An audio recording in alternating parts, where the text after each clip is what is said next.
Hi guys, follow me on Instagram to never ever miss any of my crazy updates. Hi guys and welcome to another vlog. I am driving this. This is the Toyota Fortuner, the facelifted model of the last generation, and straight away we are going to open the engine bay. And the good thing is that, oh my god, it's not the good thing. I thought it's going to have hydraulic struts. It is such a heavy one. Here, workout one. Let's do this. 50,000, 1 lakh, 1 lakh 1, 1 lakh 2. Alrighty, enough of the workout. That is the D4D diesel engine, and you know what? There you see, this breathes right from the hood scoop, so it's not cosmetic, it's very much functional. The air filter is massive on this vehicle, and the hood itself is so heavy, but you can see what I was showing you. Yeah, straight away breathing. The Toyota logo can also be seen, D4D and all that written. That's how functional the hood scoop on this car is. The car actually looks nice. The new one obviously looks more sleeker. This one looks raw. And the good thing here is the fact that they have put a lot of chrome, but it doesn't look that bad at all. Meanwhile, the lights are halogen and you get a projector setup there. Headlight washers, wow, that's insane. And the fog lamps obviously have been upgraded. They're super powerful. Chrome surround as well. Front parking sensors too.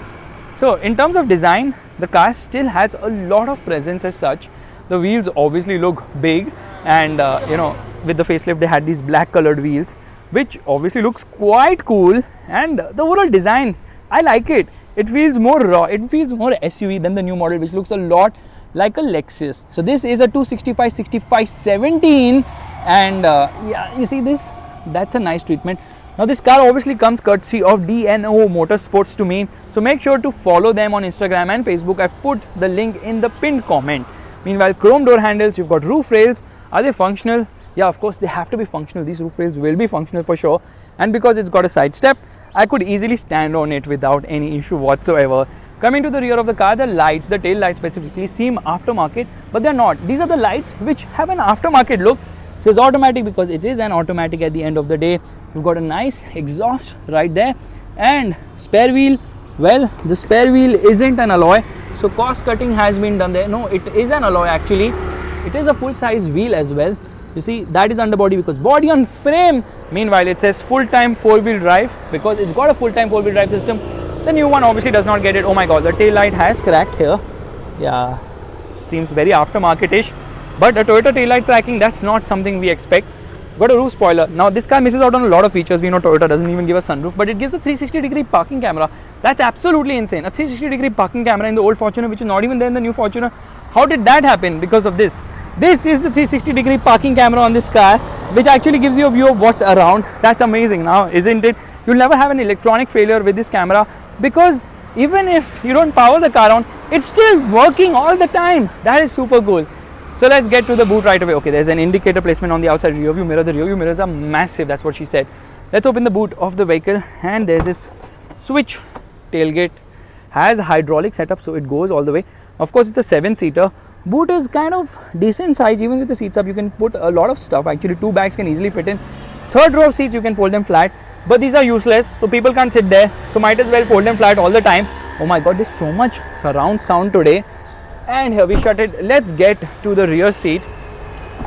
Build quality is nice, of course. Door pockets are large enough. You've got this piano black wood finish, which is also pretty cool on this vehicle. Seat is a bit upright and you can fold it. Press this button, you can move it actually. And if you want to fold it, you can. I mean, what am I doing? You have to push it, Faisal. Yeah, and you push it with a little bit more enthusiasm. This will go up. Here we go. We're going to do it again. Unfortunately, I don't have the energy right now to do it. But you can adjust the recline angle of the seat. This is a little bit upright. That is proper. And it gets a Map My India DVD player or something of that sort. But who really cares? The floor is almost flat. 3 people can sit inside the car. The cabin is all black, and there is no sunroof on offer. There is no sunroof on the new Fortuner. There is no sunroof on the new Fortuner facelift either. So that means that, yeah, there is no sunroof on the old Fortuner either. There is no sunroof on any Toyota car. Yeah, the Camry has it now. And I think the Velfire and all these, forget those. Let's not talk about that. There's a handle here, air conditioning vents on the top. And this is the air conditioning control. Very much like the old Innova. There's light placement ahead as well. So many lights. 1, 2. And yeah, there's one at the rear too, which you can see. AC vents placement has been done right there, and the boot is nice and functional. Good amount of space. No center headrest, but adjustable headrest otherwise, and there is a center armrest. There are no cup holders there. So as you can see, comfort is good, and I think that is a cubby hole which is broken right now. Scooped out seat back, legroom is decent, and the headroom is just about adequate. Yeah, just about adequate. There's a hook here, so functional in that sense. Anyways, it is a Toyota, it has to have all that and more. Let's quickly get ahead. Now obviously it didn't get keyless entry or push button start or any of that, which makes it a pain in my ass to actually remove the key from my pocket. The side step is very useful, easy to get in and out, and here I can actually walk inside. Door pockets are large at the front. These are the controls for the power windows, and this is the tweeter. Meanwhile, to adjust outside rear view mirrors, controls are here. This is for security, this is for the cruise control, and this is for the fog lamp. Seat is very comfortable, and it's got electric adjust. Wow, that's insane, right? And cruise control button is placed right there too. Lot of controls on the steering wheel too. Let's turn off the lights for a moment so that it doesn't drain the battery.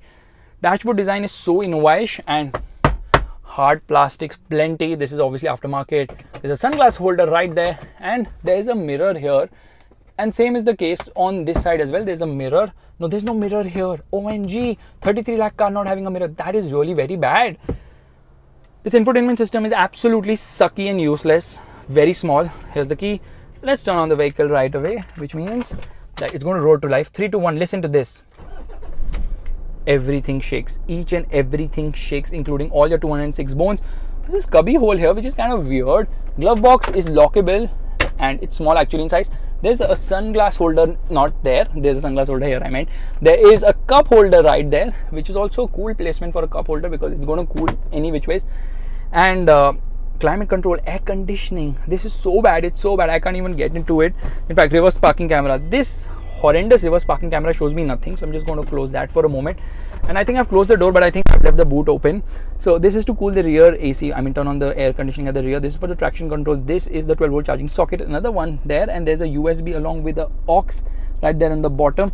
Now this additional gear lever is obviously for the 4-wheel drive system to get into 4 low. Right now we are into 4 high, and it's a full-time 4-wheel drive system. There is a cubby hole right there, and there's storage space here as well.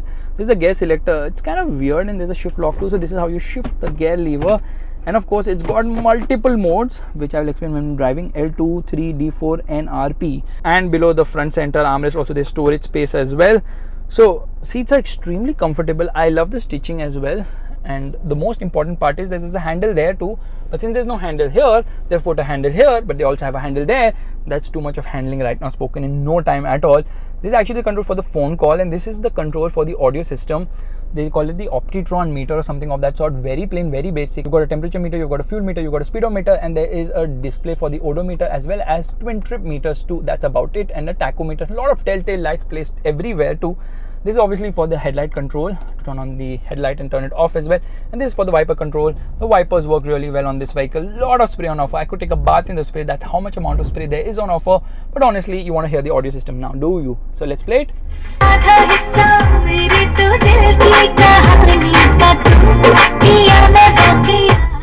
Audio system is pretty good in the sense that the audio is not bad at all by 2015-16 standards. However, it is a touchscreen. That's surprising, but it's not that slick to use. Anyways, nobody really cares. Let's get driving. So this Fortuner now has got upsized wheels, and can you look at the stance of the car? It's absolutely crazy. The wheels obviously jut out of the body, and the ride quality improves actually because of the bigger contact patch. However, the performance dulls because the contact patch is bigger, so the acceleration suffers a bit. The tire size happens to be a massive 275/70/16s, and just look at these wheels. These are Pirelli rubber. Of course, the car has gone for a purpose, which shows you how dirty it is right now. Meanwhile, coming to the rear, the stance is just beautiful. Just look at the stance, look at those wheels. They're massive, that's what she said, and definitely looks very attractive and manly too. Just imagine if the ride height is jacked as well. This car would have so much presence. It's like a monster truck right now with these beautiful wheels on the vehicle. Yep, those are the tires. In fact, check that out. Massive, absolutely massive. Now the spare wheel isn't changed at all. It's kind of weird because once you go off-road and then you realize, oh no, I need to change the tires, that could be an issue. See the lug nuts, beautiful. Somehow the wheels, the design is not that great, but it looks so purposeful, obviously because of the massive size of the tires. The front stance, it can scare you silly. When you look in the rear view mirror, you're like, what is this thing? OMG, wow. So guys, I think it's high time we start driving because this is the amount it juts out of the body. That's absolutely mind-bogglingly phenomenal. Turning on the car, and it turns on with a lot of vibrations. Let's get into reverse right away. There's a reverse parking camera which is very small as such, and we're going to reverse and we're going to get out. It's already started to move a lot. Let's turn on the air conditioning. Here we are into drive mode, and you can hear the engine is extremely noisy, makes a lot of sound. But the Fortuner's advantage is roads like these. Okay, no problem. You can just glide through without any issue whatsoever. And of course, the view of what's around is massively awesome because I can see that mirror. Can you see that mirror? And the scoop onto the gas. Yeah, baby. And off we go. Brakes are extremely poor on this car somehow. Yeah, actually, when the Fortuner was first launched, Toyota sold so many units and then the brake issue happened. Everyone was complaining about brakes, and Toyota launched an ad in the newspaper which said, nothing can stop the Fortuner. Literally nothing could stop the Fortuner with its brake problems. It doesn't have a rear disc as such. But in terms of road presence, I still like the older Fortuner because somehow it has that meaty feeling which is so good. But this engine loves to rev. Every moment you get a little bit on the throttle, it wants to rev. And it's that time of left foot on the brake, right foot on the accelerator. Not yet. Although the driving position is really commanding. The ground clearance is 220 mm, which is honestly a lot. But the car shakes all the time, okay? Typical body on frame characteristics of extremely poor ride at low speeds and that continuous jiggly movement and smoothing the ride as you speed up. So here's the spot for a left foot on the brake and right foot on the accelerator. But before we do that, it's time to turn off traction control off, revving the motor, rev still 2000 RPM and off we go. It shifts before 4000 RPM. That's very quick shifting unnecessarily, but then the engine becomes so vocal. There's no concept of NVH in this Toyota. Actually, Toyota doesn't have a concept of NVH with its diesel engines because they make so much sound, so much noise and don't feel refined at all. Now this is a 3-liter engine, 3-liter diesel, and you can see there's one Fortuner right ahead, similar looking one. 3-liter diesel engine produces 171 PS of power and 360 Newton meters of torque, which is a decent enough grunt because the car is really heavy. It weighs more than 2 tons, yes, 2000 kgs, and when you're lugging all that weight around and on a body on frame platform, well, it jiggles, it moves, and it does all that and more. Although the road presence is really very good of this vehicle, and of course it has the raw feel. The new one too has a raw feel, but a little bit lesser. The dashboard is too flat on the new one. This old one was also indestructible like any other Toyota should be. Okay, sorry Etios, we're not talking about you. Get into the gas for an overtake, no problem, it responds, but somehow it revs more. So the good thing is that it's ready to downshift all the time, and that's kind of what masks the turbo lag of this vehicle. It's a big engine, it will have turbo lag, but it masks the turbo lag beautifully. So drivability is good as long as you keep it between 2 to 3000 RPM. Push it ahead further than that and it's just a lot of noise and movement. Right now there's so much movement, it continuously keeps moving. You know there's something happening to the suspension at all given moment, and of course the engine is not refined. There's vibration through the motor too. So in that sense, the Fortuner isn't really a car which will keep you calm and composed, because not only is the engine noisy, the ride is also not comfortable as such. As you speed up, the ride becomes better and better and better. This is a car which hates bad roads. It hates bad roads so much, I can tell you, because every time you hit a bad patch of road, it just transmits everything inside. But then again, this is a typical characteristics of a body on frame platform. New one is also stiffened and all, but they've managed better somehow with that. This one, obviously, you can see, I can feel it. There's this continuous movement happening at all given moments. And the gear lever has multiple modes too, just in case you want to change the modes. Okay, what we're going to do is we're going to take a U-turn from here. Steering is super heavy. It is extremely heavy. What a heavy steering wheel. Now, of course, this steering wheel is a hydraulic unit, which is neither light at low speeds, neither at high speeds, just so heavy, but it's bristling with a lot of feel and feedback. Will it spin its wheels with traction control off, revving the motor 2000 RPM plus and little bit of wheel spin? But for the most part, it's not going to wheel spin because it has a full-time all-wheel drive system. Yes, that's right. It's a full-time all-wheel drive system, which is good in this car, but not great for economy, because this one does somewhere between 7 to 10 kilometers per liter. It drinks a lot of fuel, but it has a massive 80-liter fuel tank as well. Now, 0 to 100 kilometers per hour takes 12 seconds. Meanwhile, the top speed happens to be 180 kilometers per hour, which makes it pretty fast. But above 150 kilometers per hour, you just don't have the confidence to drive this car because it just shakes, it moves so much. There's no concept of high speed stability, mainly because the weight is so much and the balance is not that great. Now this car doesn't have an independent suspension at the rear, which is one of the biggest issues of this vehicle, and that's one of the reasons why it lacks composure and why the ride quality isn't that great. And the suspension is also very noisy. Now of course, since when this car was launched, a lot of time has progressed, so all this can be seen immediately and wasn't so highlighted when this car was on sale. But now with the new Fortuner, I can feel that. I can feel how things could have been so much better on this vehicle. Now obviously it is very capable off the road. You see there's a gear lever, which I already explained when I was doing the walk around, that you can slot it here and there and you can get out of the most trickiest of situations. I remember when we were driving this car, I think we took it to Pune or somewhere like that.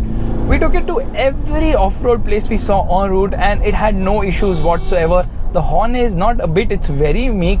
It's just like, it's, you go to the gym, you meet this guy who has all the biceps, who has all the muscle, and you're like, you don't want to talk to him, you want to stay away from him because he might just beat you up. Well, the Fortuner is a car which looks like this. But when that guy talks in a very mellow voice, you're like, muh khol ke goo kar diya types. The Fortuner's horn gave me that exact feeling right now. Because when I honked, I was like, what the hell is just happening? Anyways, the good part about the Fortuner is extremely good resale value. This was launched at a price of rupees 33 lakhs on road Mumbai, and yes, it was on the expensive side back then, but people bought it because of Toyota's bulletproof reliability. And this old car, which has almost done I think 50,000 kilometers and which feels so uncomfortable over bad roads, it just feels so well put together. Nothing feels off on this vehicle, and that is one of the biggest advantages of a Toyota car, at least non-Etios cars. Because yeah, I know you guys are like, what are you talking about? How can you miss the Glanza and the upcoming Vitara Brezza, urban something they want to call it? But forget all that for a moment. True Toyota cars, not the cars which are rebadged Maruti Suzuki vehicles. So the Fortuner is actually a great pick still in the used car market, as long as you don't mind the terrible ride of this vehicle and the poor brakes as well. And when it hits a bad patch, not only do you shake, everything inside the car shakes. People sitting at the rear, they also shake. But grip levels are fab, and the all-wheel drive system obviously works fantastically well, which means you never have to worry when you're driving this car. You just get into the gas and it's going to respond, because it's always so eager to rev. It's eager to downshift, not the quickest with upshifts. That's the issue. It doesn't really upshift in the time you would expect it to. It will take its own sweet time to upshift at times. And braking performance, like I told you, disappointing AF. Toyota, what were you doing? Why do people cut on brakes? You should never cut costs on brakes. Brakes are so important. Never cut costs on brakes. Around the corner, there is so much roll on offer. It just rolls, and it rolls even more, which isn't a good thing. I know it freaks you out when you're coming through a corner. You see, you heard the tire noise, because around the corner it doesn't have much grip on offer, which is expected considering that this is a heavy car with a suspension which is all over the place as such. And I'm not saying it because this car is old or such, but it has suspension all over the place. We're going to take a U-turn and just see how, oh god, I spotted a red car ahead and I want to see that red car. It's not a Ferrari, of course. It's not a DC Avanti. It seems like a Toyota to me. A Toyota, spotting a Toyota. Well, that is interesting. What could it be? I'm guessing it is a Celica or a Serra. No, it can't be a Serra. It's a Celica. Maybe it's a MR2. No idea. Okay, it doesn't have any sort of badging as such, but hey, it looks cool nonetheless. Not cooler than the Tata Nano, of course. Let's do one thing. Let's take a U-turn. Now, can please someone understand or make me understand? Okay, there are a lot of interesting cars inside. I think there's a Hummer and whatnot. But can anyone make me understand what is this hyper power? I see a lot of hyper power on Toyota cars. What does it exactly mean? Because there's no power which is being produced as such. There's a Camry somewhere around my building which has this hyper power sticker, and that is not RICE, but I doubt it's going to move as swiftly and slickly. So what we're going to do is left foot on the brake, right foot on the accelerator. We're going to shift to L2 mode, and here we go. Basically, what does L2 do? It restricts the gear to 2. Yeah, that's right. It will not shift beyond second gear, so that it's redlining all the way till almost 4,500 RPM. So there's no manual control of things, obviously, because it doesn't have any paddle shifters whatsoever, and there's no Tiptronic function as well. But you can actually get into L2 mode, or you can get into 3, or you can get into 4, deciding which gear you want to limit the car. Now it is a 5-speed torque converter gearbox. I just put it into D4, which is the normal driving mode. So you have 3 options actually: L2, which is like, obviously, if you want to take it over a ghat section and you want to maintain a lower gear, that's when you use L2, or you can use D3 or D4. These are the drive modes on offer as such. It doesn't have the drive modes which the new Fortuner has, of course. You see, the kind of movement is absolutely mind-bogglingly stupid. Yeah, I just said that. It's the way it moves is just so stupid. Unnecessary, it keeps moving and moving and moving and moving and freaking you out without no reason whatsoever. An SUV should be comfortable. I don't understand why they're not able to figure out an SUV which has comfortable performance. The comfort is just so lacking in the Fortuner. The Endeavour is so ahead in that sense. And I'm not just talking about the old Fortuner, even the newer Fortuner has the same plight. So what we're going to do is, I think we've already tested how is the turning radius of this car. Yeah, makes this TTTT noise, and the screen is so small now. It is so small. It is the equivalent of a micrometer screw gauge or a vernier caliper. That's how small the infotainment screen on this car is, because when I'm reversing, I can't see jack shit here. So immediate downshift is something it loves. It loves revving. It has good drivability as well, and the feel of driving on old Fortuner is something epic because of that mirror only. Trust me on this, because I can feel, I mean, I can see so many things around, and that hood scoop too. Wow, epic. Massive mirrors, good view of what's around. Just hold on to this when you corner so that you don't go from the driver's seat to the co-driver's seat. Technically, if I hold this, it's not going to really help, because I need both my hands while I'm driving this car, because it's a very heavy steering. It's so heavy that I'm not going to go to the gym for the next 6 months. I've done my workout today itself. Come on, baby, give me some power. When I say power, I said power. I didn't say noise, but when I say power, it means noise, because there's so much sound on offer. It's so noisy a motor. I have cribbed about it almost 50 times already. And ground clearance, not an issue at all. Meanwhile, let's take a turn. Here we go. And as you can see, every turn has to be well judged, because the car is obviously big in terms of size, and the weight can be felt at every given moment. This doesn't feel light in any way. This car is like, 2000 kgs. I'm going to make you feel each and every of that 2000 kg, so that you realize that you've paid your money's worth at the end of the day. Now, this 5-speed torque converter gearbox is a hungry gearbox, because it also likes to eat some power and torque. Yeah, it eats some of the power and torque which is on offer. I kid you not. It's like, you know what?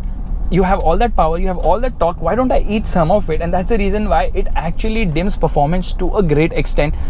You know why I'm keeping on taking U-turn? It's just that so that I can build my biceps. That is the amount of weight on offer.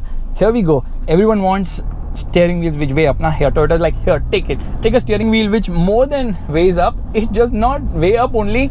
It makes you feel each and every instance of those wheels. That is how it is calibrated. Come on, overtake, no problemo, because you don't have to see the tachometer. The engine itself makes itself very vocal, and the presence is obviously felt.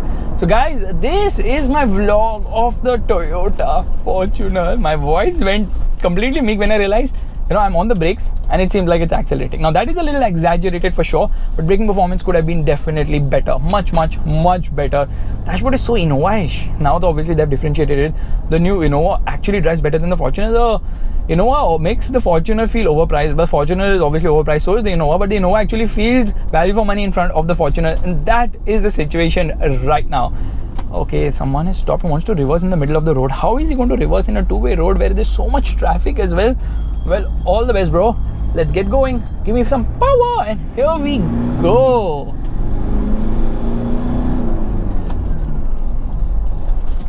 I have never seen so much traffic ever in such a small area, in such a certain area.